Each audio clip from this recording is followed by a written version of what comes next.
Esto es La Octava, soy Ricardo Rafael, a ras del suelo, conversando con usted pues, sobre este tema que nos tiene a todos, a todas ocupado. Y bueno, tengo aquí una frase que me pareció extraordinaria de Jos Bar. No sé quién sea Jos Bar, pero le saludo por su genialidad. Dice, la mejor medicina para el coronavirus es estar informado. Pues déjeme plagiarle, bueno, tomarle prestada la frase, porque justamente es lo que vamos a estar haciendo aquí, ofreciendo esa medicina que está a nuestro alcance. Nuestra profesión es informar y haremos el mejor esfuerzo para que así sea. Ya recorrimos, digamos, qué debemos saber o qué tenemos que entender sobre esta primera etapa donde está ocurriendo la importación del coronavirus. Lo vimos en un momento desde el lado médico y bueno, pues ahora le he pedido a Rodolfo Latorre que me ayude. Gracias, doctor. Con gusto. Otro tipo de doctor. Usted es científico también. Bueno, esperemos. Los economistas también son científicos. Tratamos aquí de que las cosas se atenúen. Y luego hay quien respeta más a los médicos que a los economistas. Bueno, la ciencia tiene una diversidad en donde se incluye lo social. Así Llegaron es que ustedes muy tarde al mundo de la ciencia. Quizás, pero ahí hay más debates. Pero de todas maneras hay mucho conocimiento que utilizar. Bueno, a ver, le pido, hoy en la mañana, no diría que levantándome, pero sí después del ejercicio me llega la alerta. Botón de pánico en la Bolsa Mexicana de Valores, se detienen las actividades y casi yo aprieto mi corazoncito, que ese es mi botón de pánico. No es que tenga grandes ahorros ni acciones, pero sí suena fuerte. ¿Qué pasó hoy en la mañana? Bueno, lo que pasó hay que verlo a la luz de las noticias del día anterior, de hecho de un par de días antes. Lo que ha ocurrido es que la Organización Mundial de la Salud finalmente declara una pandemia, es decir, una expansión mundial del coronavirus, y esto es una señal de que las consecuencias que se van a sufrir en términos de disrupción de la actividad productiva a nivel mundial, pues son totalmente inciertas. Incalculables. Probablemente graves. Sí, con una incertidumbre fuerte. Ese es el primer punto. El otro es que reaccionaron las bolsas del mundo a partir de esto, ya venían haciéndolo, pero aquí se da arrancan para que se empiecen a vender acciones y reconsiderar inversiones. Y caen las bolsas. Inversiones más seguras. O sea, a ver, exactamente. Digamos, bueno, perdóname, básico. ¿Por qué se da, por qué el aviso de la OMS, de la Organización Mundial de la Salud, te lleva a que la gente quiera vender sus acciones? Bueno, porque las acciones son papelitos que te indican que vas a tener un flujo de ingreso mientras seas propietario de ese papelito. Pero a raíz de que va a haber esta disrupción de la actividad productiva en una gran cantidad de empresas. Las empresas van a dejar de producir, van a dejar de vender, el consumo va a caer. Y ya no vas a tener ese rendimiento. Ese papelito se hace chiquito. Ese papelito ya no vale tanto porque no representa un flujo de ingresos para el futuro como lo hacía antes. Por lo menos durante un tiempo hasta que se estabilice la información, los mercados. ¿Y ese dinero dónde se va? ¿Al colchón? ¿Dónde se va? No es que se vaya, es una evaluación que hacen las personas de forma subjetiva. Tú le atribuyes un valor y estás dispuesto a pagar por esa acción, pero ahora ya no estás dispuesto a pagar eso. Y esto es muy importante. Las fábricas siguen ahí, las máquinas, el equipo, los trabajadores siguen llegando a muchos de los centros de trabajo, pero esa fábrica vale menos. ¿Por qué? Valía 17 pesos la acción, ahora vale 12 y mañana podría valer 5. Así es. ¿Y por qué? Porque se espera que no produzca tanto en el futuro, pero no ha pasado nada, no ha desaparecido la planta productiva en estos Miércoles momentos. negro. ¿Cómo es posible que pueda detenerse la venta y la compra de acciones? O sea, eso nada más explícame, ¿cómo es ese mecanismo, el botón de pánico al que hacen referencia? Bueno, lo que ocurre es que cuando empieza a haber una estampida, y eso es verdaderamente la descripción de venta de acciones, empieza a haber un comportamiento que no es del todo racional. Por supuesto que el tener la perspectiva de un futuro menos promisorio te hace deshacerte de las acciones, pero si tú ves que al de lado te está ganando la carrera, pues tú aceleras, y el que está al otro lado, pues acelera más. Vende. Y entonces se hace algo que tiene que ser detenido para reflexionar. Hay que apagar la luz, que se acabe la fiesta. Pues. Exactamente.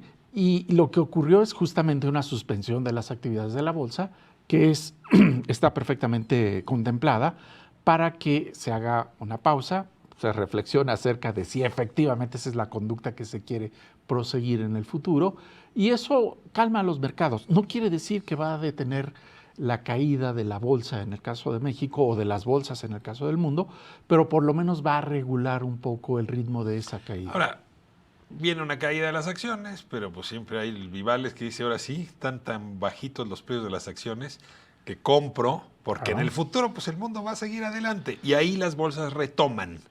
Te preguntaría si hay un cálculo de cuándo eso puede ocurrir, porque si hay una caída, pero no es una caída que va a ser definitiva, ¿o sí?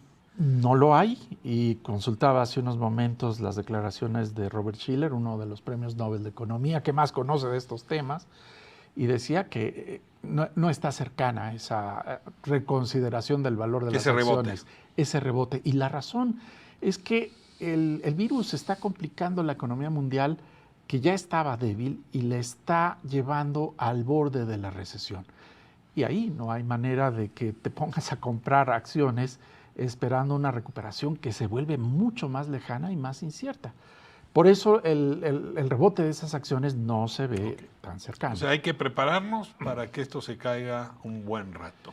Sí, yo creo que las caídas más fuertes ya las hemos visto, pero eso no impide que haya otras, quizás no de tanta magnitud. Pero hay una parte que no alcanzo a entender bien.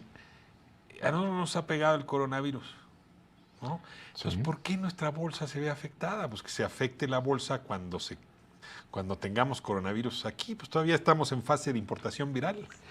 Bueno, es como si te dijeran, mira, todavía hay alimentos en el supermercado, pero no sabemos si pasado mañana o en el futuro van a escasear. Pues lo que haces es reaccionar de inmediato. Corres al supermercado. Con la información que crees tener o que supones respecto al futuro. Mucho está ocurriendo de esa forma. Muy bien, esto quería decir que las reacciones económicas son más rápidas que las reacciones en materia de salud. Y las reacciones en el mercado de capitales son extraordinariamente rápidas respecto a todas las demás. Son las más ágiles. Las caídas de las bolsas son fulminantes, mientras que las caídas de las economías son relativamente lentas, aunque mucho más ¿Tienes claro duras. qué bolsas fueron las más afectadas y cuáles las menos afectadas? ¿Y en ese lugar donde estamos? Bueno, sobre todo las bolsas europeas, España, Italia, y también la bolsa de Estados Unidos, y también lo que concentra una buena parte de las transacciones en el mundo, que es el Reino Unido.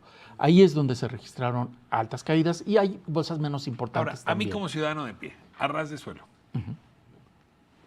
¿qué pitos toca la bolsa en mi vida? ¿Qué importa que se caiga la bolsa? Te pregunto. Yo no Perdón tengo... que sea tan soez en plantearlo. Pero personalmente yo no tengo acciones. Yo tampoco. Muchos de nuestros... ¿Por qué me debería preocupar? Claro, debería preocupar porque no es una cuestión que solamente afecta a quienes tienen acciones. Es como una señal de lo que va a ocurrir en el futuro en el conjunto de la economía. No en toda la economía, porque no todos cotizan en bolsa, pero sí ya es una señal de que el futuro no está promisorio. Ahora, paso a la moneda. Sí. Estamos felizmente en el margen del 18, 20, 18, 60. Ya llegó al tope del 19. Y hoy me amanezco y veo el periódico 22 y cacho. Así es. O sea, esta monedita ya se nos movió. Yo no sé si va a regresar. A ver, ¿qué puedo esperar con mi peso? Y no te hablo, desde luego, de mis kilos. ¿Qué hago con el peso?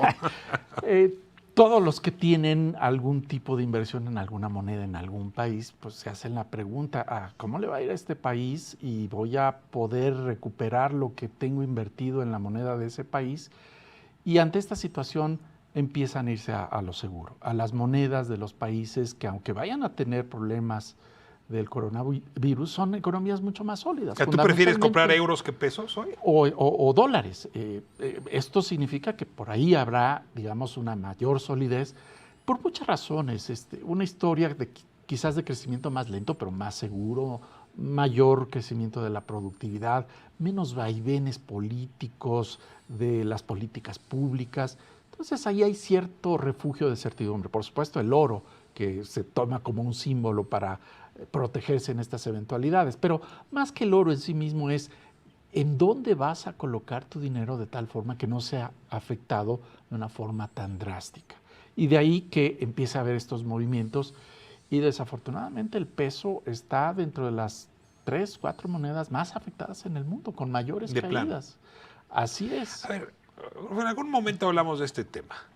El peso es una moneda señal. Si quieres comprar monedas emergentes, no compras monedas emergentes, compras peso. Sí. Y si quieres vender monedas emergentes, vendes peso, lo cual hace que el peso en efecto, pues sí esté sometido a la suerte del conjunto de las monedas emergentes Sí. y que como país no puedas controlar mucho el valor de tu moneda. Te pregunto si en realidad lo que estamos viendo es una señal de vendan monedas emergentes. En general yo creo que es vendan monedas en donde las economías tienen un alto grado de incertidumbre ante una disrupción en la actividad productiva. Y América Latina en general está en esa situación y muchas economías en desarrollo. Ahora, tampoco hay que asustarnos demasiado. Por supuesto que puede tener un efecto el cambio en el precio del dólar respecto al peso, pero eso no significa que nuestra economía está empeorando solo por ese efecto. En realidad, el tipo de cambio no tiene que convertirse ni en un fetiche que muestre triunfos o derrotas, ¿no? Es un movimiento que ajusta las expectativas o que se ajusta a las expectativas de las personas y no modifica fundamentalmente lo que corresponde a la capacidad productiva. O sea, no me debería yo preocupar de que llegó a 22, me debería preocupar un poco, nada. A ver, yo Mira, gano en pesos, gasto en pesos, no digamos- tengo deudas en dólares, no exporto, no importo. Digamos que la preocupación tiene que ser muy distinta dependiendo si tú vas a usar pesos o tienes pesos. Por ejemplo, alguien que tenía pensado comprar una maquinaria o un bien de consumo y está ligado al precio del dólar, sí, preocúpese, por supuesto. ¿O Porque cómprela ahorita o mejor ya no la compre? y yo creo que ya se pasó el tren quizás de El fin de comprarlo. semana le pasó encima.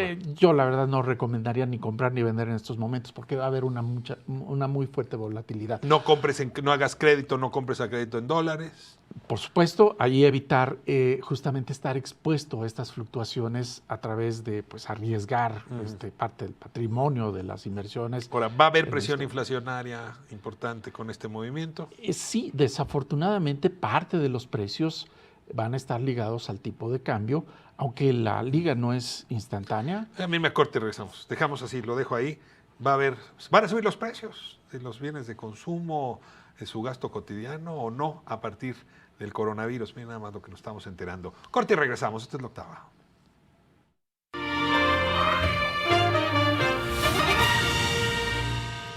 Bueno, pues estamos de vuelta, Rodolfo de la Torre. Hablamos del peso.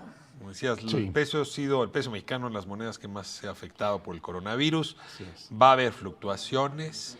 Te decía, eso puede implicar que aumenten los precios, te preguntaba si va a haber efecto inflacionario y ahí nos quedamos. Sí. A ver, mañana puede ser que esté pagando más por el jamón, por el huevo, por la No tortilla. mañana, porque el efecto no es instantáneo y además pues siempre se trata de ver si este efecto es indefinido y en consecuencia hay que reflejarlo en los precios o no lo es. Me parece que hay un tiempo de espera para que se empiece a reflejar en los precios y yo creo que, digamos, si el tipo de cambio no regresa por abajo de los 20 pesos en las próximas 2 a 3 semanas, sí vamos a empezar a tener ya algunos ajustes. de los 20 era el precios. techo. El haber cruzado el techo, Claro. a mí sí me asusta que no regrese. Digo, desde que tengo memoria, tengo algunas décadas de vida. Y es complicado. No regresa. Y es complicado. Y además hay un producto al cual le puede pegar el tipo de cambio en particular, que es la gasolina. ¿Por qué? Porque la importamos, la pagamos en dólares. Entonces ahí hay un punto de atención para que se sincronice muy bien la política económica. Por supuesto, Oye, pero el precio del petróleo se está cayendo, por lo tanto el precio de la gasolina se va a caer, ¿o no? hay que hacer 3 juegos ahí. Nuestro tipo de cambio se ha devaluado, vamos a pagar más, pero el precio de la gasolina va a descender, vamos a pagar menos. Los impuestos tienen que ajustarse para que no hagan fluctuar por estas 2 fuerzas el precio de la gasolina y tal vez le den cierto ingreso al gobierno. Y la última es que yo creo que el Banco de México en su próxima reunión va a reducir las tasas de interés, va a ser más barato el crédito para darle un empujoncito adicional a la economía que le hace ¿Qué falta. te esperas de la Secretaría de Hacienda? O sea, ya hablamos hace un momento de todas las políticas de salud, ahora te hago a ti las preguntas. Las políticas hacendarias. ¿El secretario Herrera está trabajando bien? ¿Qué anuncios se están haciendo para salirle al paso a esta crisis? Mira, yo espero 2 cosas, una de las cuales ya se anunció que se hace el día de hoy, y es empezarle a dar cierta liquidez, cierta cantidad de dinero para atender este problema a el sector privado. ¿Cómo? Lo que va a hacer la Secretaría de Hacienda es vender coberturas. ¿Qué es eso? ¿Qué es eso? Pues es simplemente la promesa de que va a haber dólares disponibles a un precio que no se va a disparar y eso va a calmar los ánimos del sector Pero privado. poco te puedes fijar, decir, esto va a costar 22 pesos el dólar a como le hagan. Aquí estamos, digamos, a 21, 50, casi 22 pesos el tipo de cambio y se dice, bueno, yo les garantizo que No las pasa a próximas 23. semanas no va a llegar a 23. ¿Lo puede hacer la Secretaría de Hacienda? Sí, por supuesto, tiene recursos para eso. Y está haciendo además otra cosa que me parece muy interesante y es que va a permitir que las empresas que tienen fondos o más bien instrumentos financieros del gobierno que están a largo plazo, cambiarlos por instrumentos de corto plazo. Haz de cuenta que tú compraste un bono al gobierno, pero te comprometiste a que te paguen ese bono en 5 años, 6 años, 10 años, y pues tú necesitas el dinero ahora. Lo que va a hacer Hacienda es decir, bueno, dame esos, te los cambio por instrumentos de corto plazo, y si quieres, véndelos. Y de esa manera inyectas liquidez a la economía. Exactamente. Bueno, igual el presidente dice que se va a apretar el cinturón, que vamos a pasar de la austeridad republicana a no sé qué cosa franciscana. Ese es el segundo tipo de medidas que yo esperaría y que no está muy claro, la verdad. Una es, se tiene que empezar a sacrificar, sí, gasto público, posiblemente los grandes proyectos, para dar estímulos fiscales a las empresas que van a ser más afectadas. El sector turístico, las pequeñas empresas que emplean muchos trabajadores que posiblemente no puedan estar ¿Para cancelar operando. Dos Bocas para ayudar al turismo? Posponerlo, hacerlo más lento, reducirlo, reconsiderar los plazos. Ese tipo de acciones. A lo mejor por eso no ha presentado el plan de inversiones. Bueno, ahora leía que de los 10 o 12 planes que se están pendientes del Plan Nacional de Desarrollo, creo que llevamos uno. Pero esa es otra historia y la platicaremos después. Adolfo, pues es probable que te pida que vengas antes del próximo jueves. Ya me dirás cómo está tu agenda, pero sí, pues ya nos lo decía Joe Barr, lo voy a citar. La mejor medicina es la información y yo no sabes cuánto te agradezco, doctor, que nos traigas también la medicina económica, es decir, la información económica. Un gran gusto estar contigo. Muy bien, pues me despido. Muchas gracias, Rodolfo. Hasta la semana que entra y antes si es necesario. Claro. Pues